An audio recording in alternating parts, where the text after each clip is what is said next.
నమస్తే విధును స్వాగతం లక్ష్మణ సమాజితం సర్దార్ సర్వాయి పాపన్న 369 జన్మదినం సందర్భంగా మరి ఇక్కడ పంజాల జయంత్ గారు వారి ఆధ్వర్యంలో ఇప్పుడే మరి ఇక్కడ వచ్చినటువంటి అన్ని సంఘాల వాళ్ళు మోకుదెబ్బ అయితేనేమి జయస్వరాజ్ పార్టీ అయితేనేమి మరి బీసీ సంక్షేమం నరేంద్ర గారు అయితేనేమి వీళ్ళందరూ కూడా ఇక్కడికి వచ్చి మరి ఢిల్లీలో ఈ యొక్క సర్వాయి పాపన్న యొక్క జయంతిని ఘనంగా నిర్వహించాలని పంజాల శ్రావణ్ గారు ఇక్కడికి వీళ్ళందరినీ ట్రైన్లో మరి ఇంతమంది దాదాపుగా ఒక 100 మంది ఇక్కడ రావడం జరిగింది ట్రైన్లో.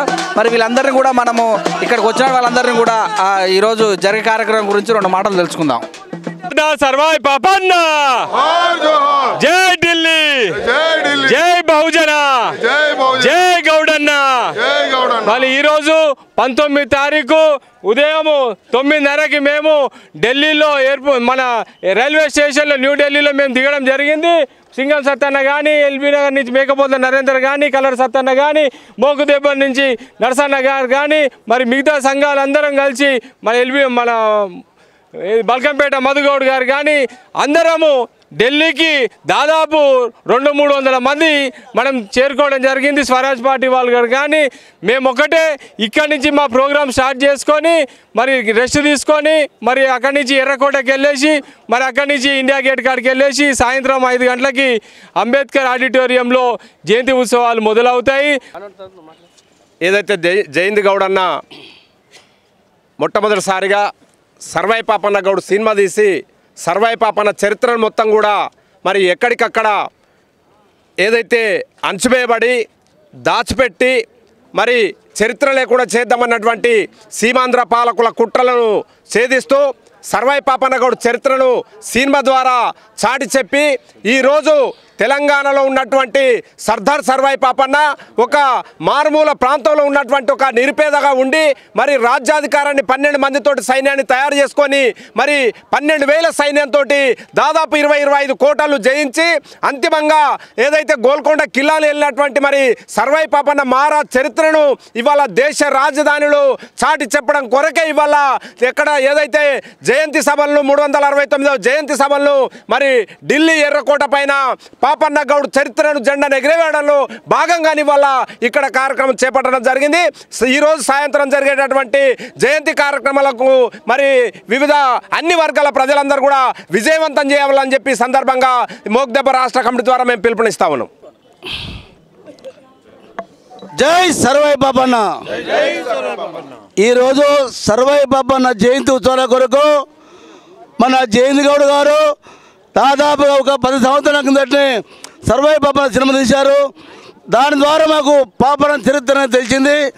సర్వాయి పాపన్న అనే వ్యక్తి గౌడే కాదు, ఆయన దళిత భోజనులకు ఆయన ఉద్యోగం నడిపించిన వ్యక్తి కాబట్టి అతని చరిత్ర ఆగిపోయింది. కాబట్టి ఎందుకు ఆగిపోయింది నా భావంతో శ్రీనివాస్ తెలుసుకున్నాము. ఈరోజు అన్ని సంఘాల వాళ్ళు కూడా సర్వాయి పాపన్న చరిత్రను తెలంగాణకే కాదు ఢిల్లీ కోట పైన కూడా తెలవాలన్న భావంతో దాదాపుగా ఈరోజు ఒక 500 మంది దాకా కొంతమంది ఫ్లైట్లో వచ్చారు, కొందరు ట్రైన్లో వచ్చారు, కొంతమంది కూడా కారులో వచ్చారు. కాబట్టి ఇంత పెద్ద చరిత్ర సర్వాయి పాపన్న చరిత్ర ఎందుకు అడగండిది కాబట్టి దాని మీద మోడీ గారితో తీసుకుపోయి సర్వాయి పాపన్న జయంతిని కూడా బ్రహ్మాండంగా ప్రభుత్వం చేయాలన్న భావంతో ఈరోజు ఇంతమంది వచ్చి సర్వాయి పాపన్న చరిత్ర ఢిల్లీ కోట పైన కూడా వినిపించిన భావంతోనూ ఈరోజు మేము వచ్చాము. సాయంత్రం 4 ప్రాంతంలో అంబేద్కర్ తెలంగాణ భవన్లో ఈరోజు ఎవరు కానీ కొట్లాడితేనే ఏదైనా సాధిస్తాం కాబట్టి అన్ని కులాల వాళ్ళు మనకు అంబేద్కర్ గారు రాజ్యాంగం రాసిండు. అదేవిధంగా ఎంతో గొప్ప నాయకులు వాళ్ళ పేరు ఎలాగున్నాయో గొప్ప విషయం ఈ పాపన్న చరిత్ర కూడా వెనుకబడింది కాబట్టి రావాలని చెప్పి మేము కోరుకుంటున్నాం.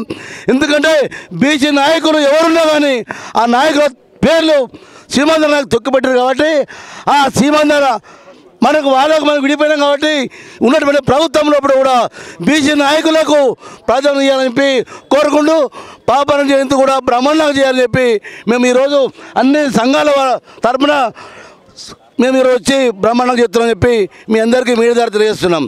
జై తెలంగాణ. 369 జయంతి ముగింపు సమావేశానికి ఢిల్లీ నగరానికి విభిన్న ప్రాంతాల నుంచి వచ్చిన మేధావులకు సంఘాలకు స్వాగతం చెప్తూ ఇంత పెద్ద కార్యక్రమం నిర్వహిస్తున్నటువంటి ఆహ్వాన కమిటీకి కూడా అభినందనలు తెలియజేస్తున్నాము.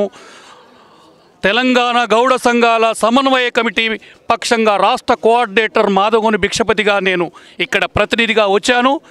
ఈ జయంతి ఉత్సవాల ముగింపులో ఈరోజు ఢిల్లీ కోట మీద జెండా ఎగిరేసి మేము ప్రతిజ్ఞ బూరుతున్నాము. ఏంది ఈ 70 సంవత్సరాల స్వాతంత్రంలో బడుగు వర్గాలని అట్టడుగున వచ్చి అగ్రవర్ణాలే జెండా ఎగిరేస్తున్నారు.